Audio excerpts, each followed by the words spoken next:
오늘 말씀은 마태복음 3장 1절부터 10절까지입니다. 마태복음 3장 1절부터 10절입니다. 그때에 세례 요한이 이르러 유대 광야에서 전파하여 말하되 회개하라, 천국이 가까이 왔느니라. 그는 선지자 이사야를 통하여 말씀하신 자라. 광야에 외치는 자의 소리가 있어 이르되 너희는 주의 길을 준비하라. 그가 오실 길을 곧게 하라. 이 요한은 낙탈털 옷을 입고 허리에 가죽띠를 띠고 음식은 메뚜기와 석청이었더라. 이때 예루살렘과 온 유대와 요단강 사방에서 다 그에게 나와 자기들의 죄를 자복하고 요단강에서 그에게 세례를 받더니 요한이 많은 바리새인들과 사두개인들이 세례 베푸는 데로 오는 것을 보고 독사의 자식들아, 누가 너희를 가르쳐 임박한 진노를 피하라 하더냐? 그러므로 회개에 합당한 열매를 맺고 속으로 아브라함이 우리 조상이라고 생각하지 말라. 내가 너희에게 이르노니 하나님이 능히 이 돌들로도 아브라함의 자손이 되게 하시리라. 이미 도끼가 나무 뿌리에 놓였으니 좋은 열매를 맺지 아니하는 나무마다 찍혀 불에 던져지리라. 아멘. 오늘 우리는요, 말라기 선지자 이후 약 400년이라는 긴 영적 암흑기를 지나 마침내 들려온 하나님의 첫 음성과 마주하게 됩니다. 그 긴 세월 동안 이스라엘 백성은 하나님의 계시가 끊긴 갈급함 속에서 새로운 시대가 열리기를 고대했습니다.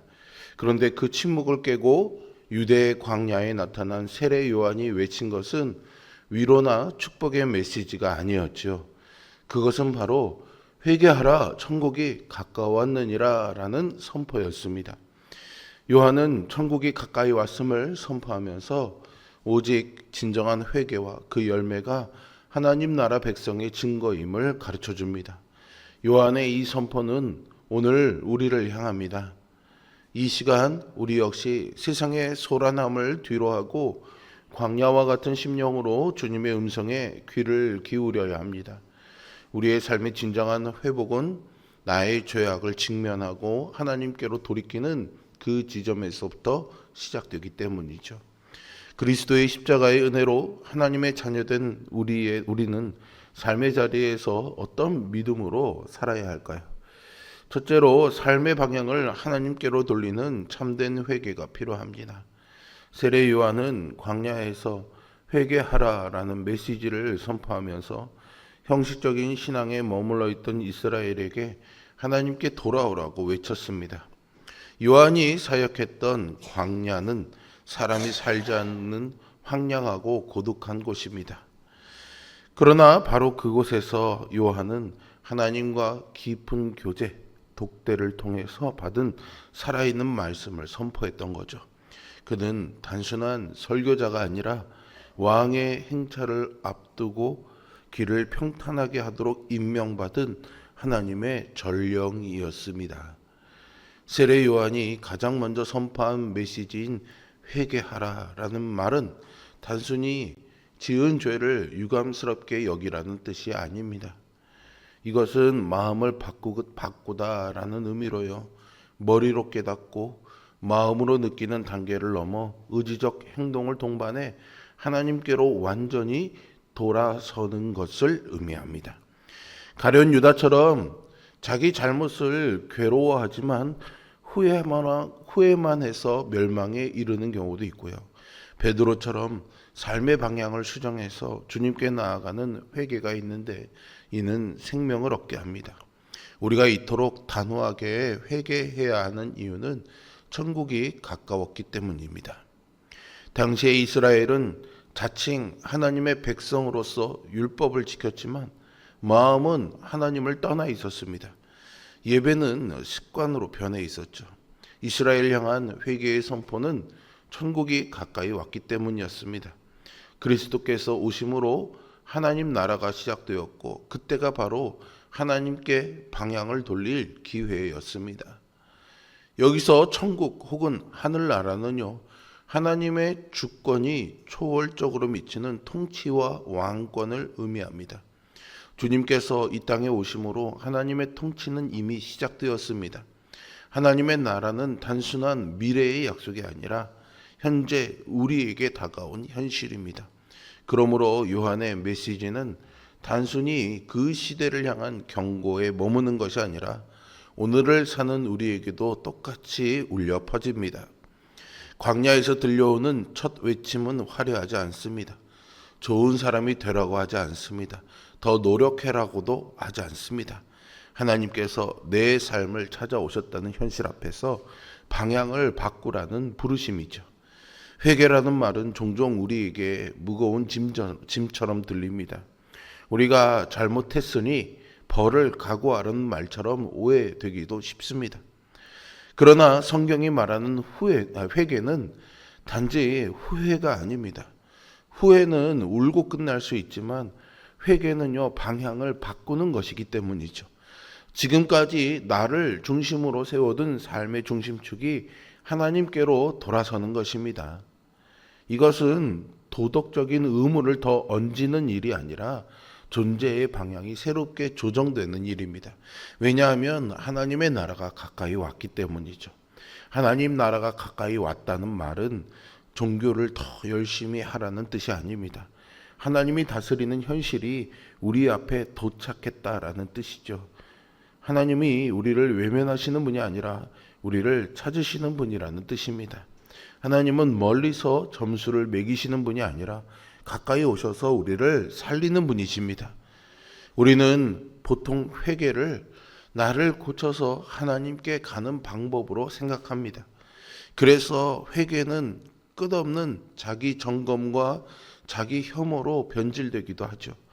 오늘도 마음을 바꿔보지만 내일이면 다시 넘어지고 결심하지만 또 무너지고 그러다 보면 회개는 희망이 아니라 좌절이 됩니다. 그러나 복음은 말합니다. 회개는 내가 하나님께 올라가는 사다리가 아니라고요. 회개는 하나님께서 나에게 먼저 내려오셨다는 사실을 깨닫는 자리입니다. 하나님은 우리에게 네가 먼저 변화해서 오라고 말씀하지 않으십니다. 하나님이 먼저 오십니다. 그리고 오신 하나님 앞에서 우리는 더 이상 예전처럼 살 수 없다는 것을 깨닫게 됩니다. 그래서 돌아서는 것이죠. 회개는 변화의 조건이 아니라 변화가 시작되는 문입니다. 그 문을 열어주시는 분은 우리가 아니라 바로 하나님이시죠. 오늘 우리의 삶에도 이런 참된 회개가 필요합니다. 우리는 종종 신앙을 마음의 상태나 교회 출석과 같은 종교적인 습관으로만 이해하려 할 때가 있습니다. 그러나 참된 회개는 생각을 고치는 것을 넘어 삶의 방향 전체를 하나님께 재설정하는 것입니다. 직장과 가정, 인간관계와 재정의 사용, 계획과 선택의 중심이 하나님께로 향할 때 비로소 회개가 시작됩니다. 두 번째로 우리는 이 회개의 열매를 맺어야 합니다. 회개의 세례를 선포하는 요한 앞에 바리새인과 사두개인들이 나왔습니다. 그들은 종교적으로 가장 열심을 보이던 사람들이었습니다. 그러나 요한은 그들을 독사의 자식들이라고 부르며 회개에 합당한 열매를 맺으라고 외쳤습니다. 당시 유대 사회의 최고층이었던 그들은 겉으로는 경건해 보였지만 속에는 영적 교만과 위선이 꿈틀대고 있었습니다. 그래서 종교적인 형식이나 혈통적인 특권이 아니라 실제 삶의 열매로 하나님 앞에 서라고 요구한 것이죠. 그렇게 살라는 겁니다. 요한은 그들의 마음의 중심을 정확히 꿰뚫어 보았습니다. 그들은 아브라함이 우리의 조상이라는 혈통적 특권의식에 사로잡혀 있었지만 하나님은 사실 무생물인 돌들을 통해서도 얼마든지 아브라함의 자손을 만드실 수 있는 분이었습니다. 그만큼 혈통이 중요한 것은 아니다라는 거죠. 참된 신앙은 종교적인 배경이나 이런 혈통적인 우위성이 아니라 회개에 상응하는 열매로 증명되어야 합니다. 마음속의 변화는 반드시 구체적인 삶으로 나타나야 합니다. 심판의 도끼가 이미 나무 뿌리를 향해서 놓여 있습니다. 이것은 심판이 목전에 다가온 긴박한 상황을 의미하는데요. 좋은 열매를 맺지 않는 나무는 결국 찍혀 불에 던져질 것입니다. 우리는 기독교 가정이라는 배경이나 교회에서 맡은 직분을 신앙의 척도로 여겨서는 안 됩니다.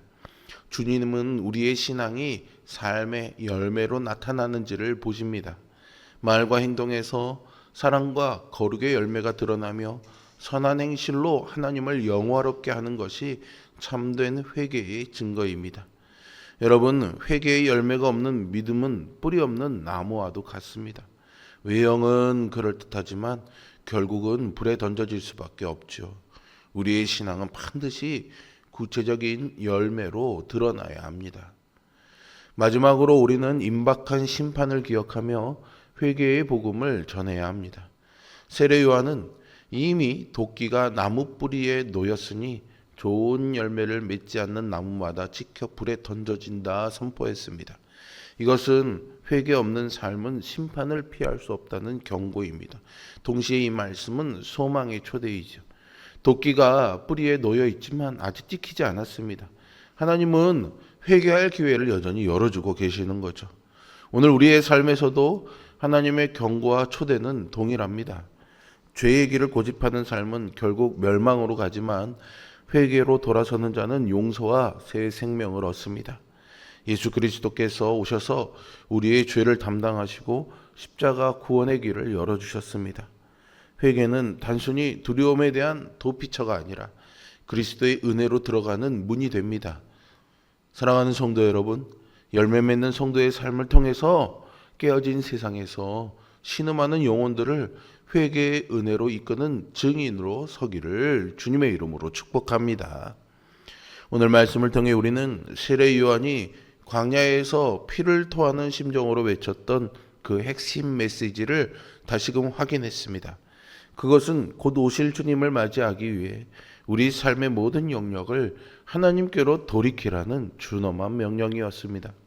세례 요한을 통해서 선포된 회개의 복음은 오늘 우리를 향하고 있습니다. 하나님 나라를 맞이하는 길은 회개이고요. 그 회개는 반드시 열매로 드러나야 합니다.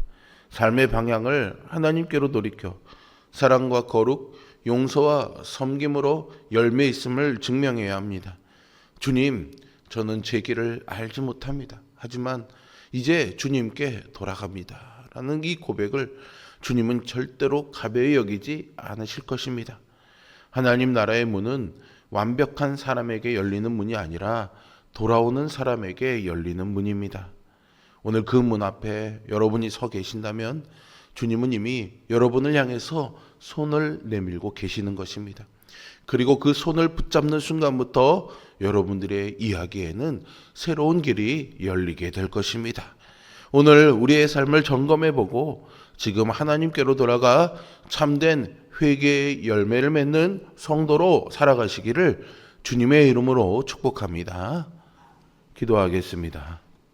사랑과 은혜가 풍성하신 아버지 하나님, 늘 부족하고 연약한 우리들을 향해서 하나님께로 돌아오는 길을 늘 열어주시고 기다리시는 하나님의 자비로우심과 사랑하심에 감사와 찬양을 올려드립니다.